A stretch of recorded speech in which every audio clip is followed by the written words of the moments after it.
अस्सलाम वालेकुम नाजरीन, आप सबका खैर मकदम है 10 न्यूज 247 पर। आइए डालते हैं आज की अहम खबर पर एक नजर। सिटीजन डिजिटल समिट और CNX APAC आज से शुरू होगा। मसनूई ज़हनियात और डिजिटल मुस्तकबिल पर 40 सेशन पेश करने के लिए 2 रोज़ा कॉन्फ्रेंस 14 नवंबर डिजिटल सिटीजन समिट DCS और 8वें community network Asia CNX APAC 15 और 16 नवंबर को टी हब हैदराबाद में मुनक्किद होगा।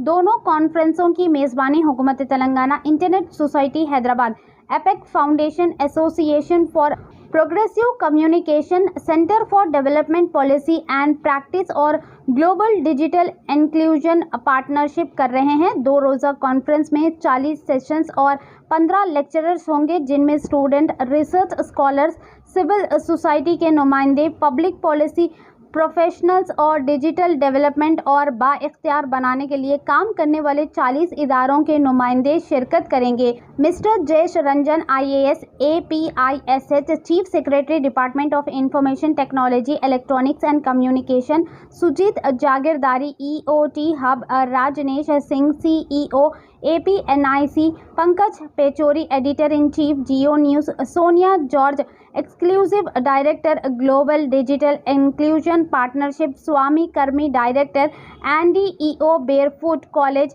Muthu Swami founder and director, सफ़र उर्वशी आंचा की बानी director digital future lab conference के सेक्शन से खिताब करेंगे। 2024 CNX APAC का थीम X एंड X से हुकूक के लिए कम्युनिटीज़ की तामीर है, जबकि डिजिटल सिटीजन समिट का थीम 24 मसाइल हल करना, मसनूई ज़हनियात और अकाउंटेबिलिटी है। ये बात mister Usama Manzar chairman digital empowerment foundation, mister Aamirullah Khan director DBP, Ashhar Farhan और स्वप्ना जॉर्ज ने एक प्रेस कॉन्फ्रेंस में बताई। इन्होंने कहा कि इस बार कॉन्फ्रेंस में IIT Hyderabad, university of Hyderabad और मौलाना आज़ाद नेशनल उर्दू यूनिवर्सिटी के स्टूडेंट्स को भी शामिल किया गया है। कॉन्फ्रेंस में तरक्याती पॉलिसी और अमल में एक जरीदा भी लॉन्च किया जाएगा, जिसके एडिटर उसामा मंजर होंगे। आइए देखते हैं ये रिपोर्ट। ऐसे ही अहम और ख़ास खबरों के लिए मुबारकबाद देना चाहूँगा, क्योंकि ये पहली स्टेट थी जिसने कि यहाँ पर जो बसें चलती हैं आपकी, उसको इन्होंने डिजिटल उसके ऊपर लेके आए। यहाँ पर जो पढ़ाई होती है प्राइमरी स्कूल तक की, उसमें डिजिटल वो लेकर के आए। और स्टेट में आपने सवाल किया क्या करना चाहेंगे स्टेट में? हाँ, रूरल एरियाज़ में तेलंगाना स्टेट और बाकी जो आसपास के जितने भी स्टेट हैं, उनकी समस्याएं सिर्फ एक ही हैं कि हमारे पास में, जो अशर साहब बात कर रहे थे, हमारे पास में सड़क नहीं है। सड़क अगर होगी तभी आदमी उस पर चलेगा। सड़क का मतलब है, इसको हम इंफॉर्मेशन हाईवे जो बोलते हैं, तो वो हाईवे जो है वो भी सब जगह मौजूद होना चाहिए। सबके पास में उसकी एक्सेसिबिलिटी जो है वो होनी चाहिए। बहुत ज़्यादा उसमें टेक्नोलॉजी में अब ये नहीं है कि बहुत पैसा आपका लगेगा। जिस तरह से आप लाइन डालते हैं बिजली की, उसके साथ में अब वो फाइबर ऑप्टिक्स की लाइन सब जगह पड़ने लगी हैं। और जैसा वो बता रहे थे कि आप यहाँ से लेकर के और चंद्रमा तक जा सकते हैं और वापस आ सकते हैं, इतनी फाइबर लाइन जो है वो पड़ी है। और अब उसकी जो दाम है वो सस्ते होते जा रहे हैं। तो सबसे बड़ी बात तो है कि जब आप वो फाइबर लाइन डालेंगे, इन्होंने पंचायतों की बात की, उनके पास में होंगे, तो पंचायतों के पास में एक्सेस होगी। जो इन्फॉर्मेशन की जो चलती है वहाँ से दिल्ली से, फिर वो तेलंगाना यहाँ पे आती है, फिर वो गांव में जाती है, उनके पास डायरेक्ट इन्फॉर्मेशन होगी। और सिर्फ दिल्ली की नहीं होगी, दुनिया भर की होगी कि इस साल अल नीनो हो गया है तो बारिश कम होगी, ये उनको सबसे पहले मालूम पड़ जाएगा। और जो किसान है, आप रूरल उसकी बात कर रहे थे, वो तैयारी कर लेगा अपने बोने से पहले कि इस साल अगर बारिश कम हो रही है तो मैं ये जो फसल है वो उगाता हूँ, बारिश ज़्यादा हो रही है तो उसके हिसाब से मैं ये उगाता हूँ। तो जब तक ये इन्फॉर्मेशन नहीं होगी तब तक खुशहाली जो है वो लास्ट वहाँ गांव तक नहीं पहुँचेगी। जैसे कि सड़क मिलने से खुशहाली वहाँ पहुँचती है, क्योंकि उस सड़क से वो जो भी उगाता है वो सड़क पे आता है और सड़क से वो मंडी पहुँचता है और मंडी में फिर वो बिकता है, उसका उसे पैसा मिलता है। ये भी आप उसको वैसे ही समझ लीजिए। ये इन्फॉर्मेशन हाईवे हमारा जो है, उससे ये इस तरह के फ़ायदे गाँवों में पहुँचेंगे।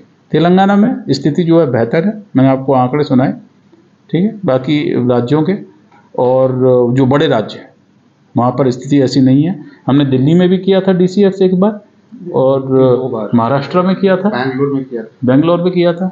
तो इसीलिए अलग अलग राज्यों में जाके हम ये करते हैं, ताकि कम से कम एक तो वहाँ की सरकार है उनको इन्वॉल्व किया जाए, तो उनको भी मालूम पड़े, वो कल आएंगे सुनेंगे। यहाँ पर भी जो सरकार के कई कारिंदे हैं वो कल आएंगे, बैठेंगे, सुनेंगे क्या है। और उसके बाद में जब हमारा I was telling them about कि when the after this 2 days we'll make an action plan and give it to the government.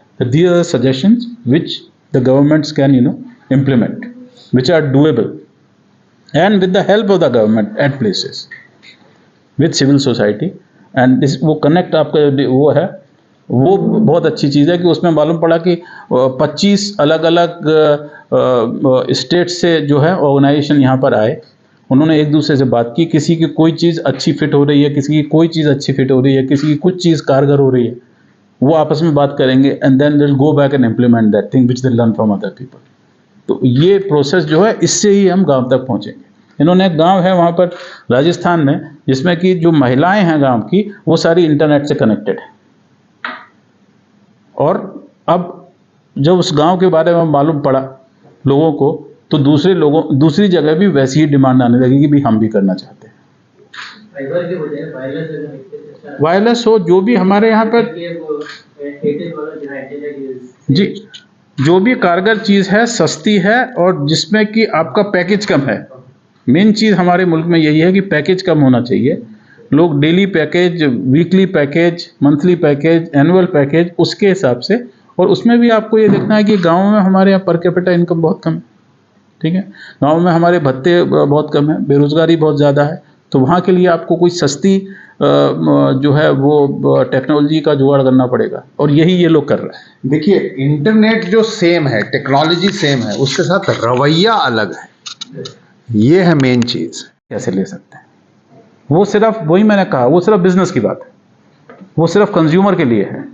लेकिन एक आपके सवाल, सेम सवाल जो है आपका, I mean the question that you are asking, that what is the new technology और anything that can enable maximum reach of the internet. तो इसमें टेक्नोलॉजी का सवाल ज्यादा नहीं है, it's not too big a technological issue, it is a policy issue. Policy issue यूं है कि जैसे सरकार क्लेम करती है कि 1 लाख 1.5 लाख तकरीबन पंचायत ऐसे हैं, 2.5 लाख पंचायत में से, जहां पर उन्होंने ब्रॉडबैंड पहुंचा दिया है, क्लेम करते हैं। लेकिन आप जाके चेक कीजिएगा तो वो चलता नहीं। तो ये वैसे ही है, सड़क की तरह है, हमने सड़क बना दिया है लेकिन उस पर गाड़ी चल नहीं पाती है। तो मसला जो है वो क्वालिटी का है, मसला जो है वो हैपनिंग का है, या मसला जो है वो कारकर्दगी का है। मसला ये नहीं है कि टेक्नोलॉजी अवेलेबल नहीं है। ये सारे टेलकोज जब हमें कनेक्टिविटी दे रहे हैं तो फिर गांव में क्यों नहीं दे सकते भाई? BSNL जब हमें दे रहा है तो वहां क्यों नहीं दे सकता? वहां पर खर्चा आप बोलते हैं ज्यादा लगता है क्योंकि यूजर कम है, यहाँ पर यूजर ज्यादा है, लेकिन आप जहां लगा दिए वहां भी ठीक से नहीं चलता है। सो इश्यूज बहुत, यही सारी इश्यूज हम बात करना चाह रहे हैं। और हम ये कह रहे हैं कि जब तक कनेक्टिविटी पूरी नहीं पहुंच रही है, कम से कम ऐसे उसूल तो मत बनाओ जिसपे ये लिखा हो कि सिर्फ डिजिटल से ही काम होगा। बात करें तो इंडिया का ना, आपका करारदाद रेजोल्यूशन पास करके गवर्नमेंट के पास वो सब वही होता है, वही करेंगे। अगले 2 दिनों में यही करेंगे। पिछले साल भी हुआ था पूरा एक प्लान बना करके, और जो रोड मैप है, future road map, just tell them. Sonia ji भी इंटरनेशनल कुछ एग्जांपल देंगी, you can go ahead. I'm Sonia George. I'm the Executive Director of the Global Digital Inclusion Partnership that Amir mentioned. Thank you for the introduction. And we're very, very honored to be one of the partners here at the Digital Citizen Summit, as well as the Connect Community Networks Exchange track of the conference. For us, it's really important to be here for a couple of reasons. One, because India, as you know, is a very important country for everyone around the world, for everyone to be connected equally, and for all Indians to be included in digital economies and digital societies. And from our perspective, that inclusion of everyone in India is important, not just in terms of the size, but it's important because you can be a model country on how inclusion actually happens and that other countries can learn from. Right now, you still have a lot of work to do. So there's a lot of people, as Farhan was saying, that are not connected. There are many women in India that are even less connected and poorly connected compared to men. And we want to make sure that everyone can come online and benefit from digital opportunities in an equal way, regardless of who they are, where they are, with what is their economic status, social, cultural, racial status. So it's really important for inclusion to be a reality in the country. And we know from experience, including working with amazing partners like the Digital Empowerment Foundation, that community level work is absolutely critical and centered to ensure that inclusion takes place. We cannot just count on the private sector. It's a very important partner, but the private sector alone will not allow us to reach the people that we are talking about. And so it's really important that we focus on community-centered connectivity initiatives. And this is why it's so exciting this year during the next 2 days that not only we have a discussion on emerging technologies like AI, but also on community-level solutions that are really addressing the needs of the populations, especially marginalized populations, women and girls, the poorest in your country and elsewhere. And a lot of people that I work with in other parts of the world, including in other parts of Asia, they look for India for solutions. They look for India for examples, for models. So your country and what you do is absolutely critical for that to happen. So we're very proud to be presenting and co-leading several sessions, several discussions, to learn, to share knowledge, and to participate in this process. The other thing that we are also very excited to be able to launch is that we as an organization, the Global Digital Inclusion Partnership, we are one of 3 consortium partners with CARE and GSMA Foundation, we are implementing a $80 million project funded by the US government and the Gates Foundation, as I said, to close the gender digital divide in the world, including in India. And just this week in Delhi, we launched the first grants to support Indian-based organizations, small and medium size, to not only scale up their solutions, evidence-based solutions that have shown impact to bring people online and to solve problems that people in India want to get solved, but especially to make sure that women and girls are part of that solution. So we're very excited to be able to share that with you. We have several colleagues here in Hyderabad to share that, including my colleagues from the GSMA Foundation, and they will be able to share with you not only what the grants mean, what are the possibilities when Indian organizations can submit applications, and hopefully next year we can actually share with all of you not only who are they, what are they going to be doing, and we can learn from these Indian organizations that are doing fantastic work in technology, especially to close the gender digital divide. So I can answer any questions, but for now I'll stop and pass on to Osama. So thank you so much, and it's very nice to be here with all of you.